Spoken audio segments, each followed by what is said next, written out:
Le 18 novembre 2022, Polnareff faisait son grand retour avec son nouvel album, Polnareff chante Polnareff. L'émission Michel Polnareff, la soirée événement, diffusée ce mardi 6 décembre, à 21h10 sur France 2, célèbre la carrière incontournable de cet artiste intergénérationnel. Il s'est confié à Télé Loisirs pour l'occasion. Lettre à France, Holidays, on ira tous au paradis. Tant de morceaux qui ont traversé les générations et ont été chantés par le grand Michel Polnareff, accompagné de looks toujours aussi surprenants. Grâce à son projet intitulé Polnareff chante Polnareff, la star revisite ses plus grands tubes, avec pour parti pris de le réaliser uniquement en piano-voix. Lors de l'émission Michel Polnareff, la soirée événement, diffusée ce mardi 6 décembre 2022, à 21h10 sur France 2, le chanteur voit ses morceaux interprétés par 13 artistes comme Camille Lelouch, qui a récemment donné la vie, Bilal Hassani, toujours aussi surprenant avec ses nouveaux styles, ou encore Anne Silla. Michel Polnareff nous a accordé une interview pour l'occasion. Télé Loisirs, vous revenez après plusieurs années de silence, avec un album de reprise.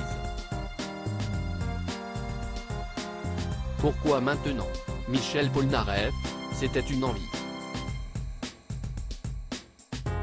Je n'étais pas sûr qu'il fallait le faire, j'avais peur que l'on pense que je n'avais pas d'inspiration, que je reprenais des choses qui avaient fait leur temps.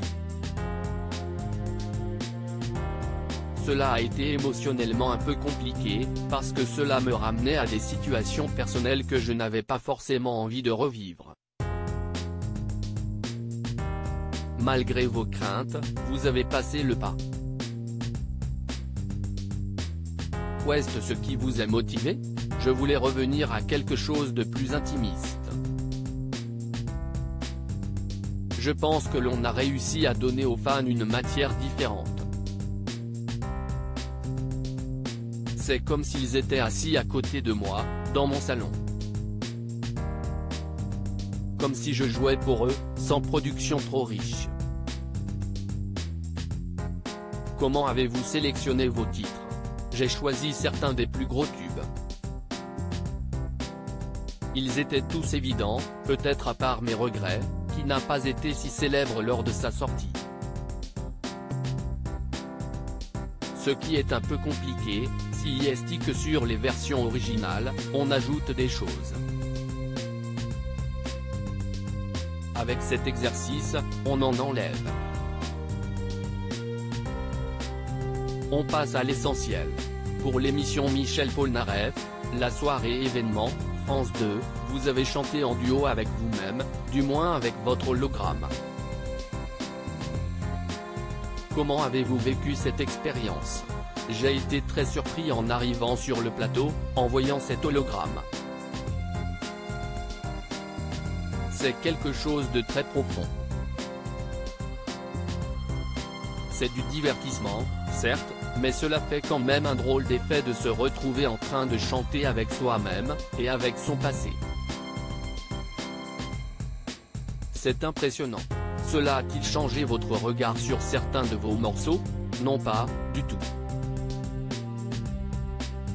Quand j'ai vu l'Avatar, je me suis dit, à mon copain, t'es bon. J'aurais aimé plus de rappeurs dans l'émission. Avez-vous sélectionné les artistes qui étaient sur le plateau? Oui, et certains m'ont été suggérés. D'autres artistes ne pouvaient venir.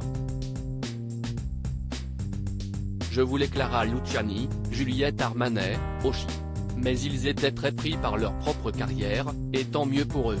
Catherine Ringer, Camille Lelouch, Anne Silla, ou encore Santa nous ont livré des performances extraordinaires. Sans oublier Bilal Hassani, qui est un vrai showman.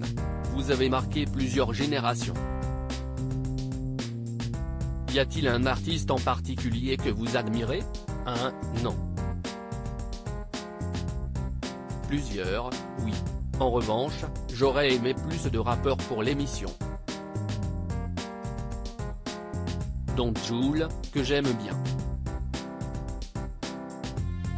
Non pas que ce soit mon style de musique préféré, mais je suis toujours très sensible aux artistes qui donnent de la joie au public. Il en fait partie. Il n'a pas répondu à mon appel, mais ça tient toujours. On vous a vu récemment à la Star Academy. Comment s'est déroulée l'expérience? Cela a été très court. Quand Nikos Aliagas est arrivé derrière moi, c'était un peu impromptu. J'adore Nikos, je trouve que c'est un mec formidable. Pour moi, il est la vraie star de la Star Academy. Dans plusieurs interviews, vous aimez raconter que vous avez composé ce nouvel album sur votre piano magique. Quoi, cet instrument de si particulier? Je l'ai découvert dans un studio de Los Angeles. Ce piano, je ne le joue pas, c'est lui qui me joue. Il est sacré, il reste dans mon studio, chez moi. C'est un piano absolument extraordinaire sur lequel beaucoup de tubes ont été écrits, ceux d'Elton John, de Billy Joel ou encore de David Foster. Tout le monde cherche ce piano, et si est-il qu'il aille. Que peut-on vous souhaiter pour la suite?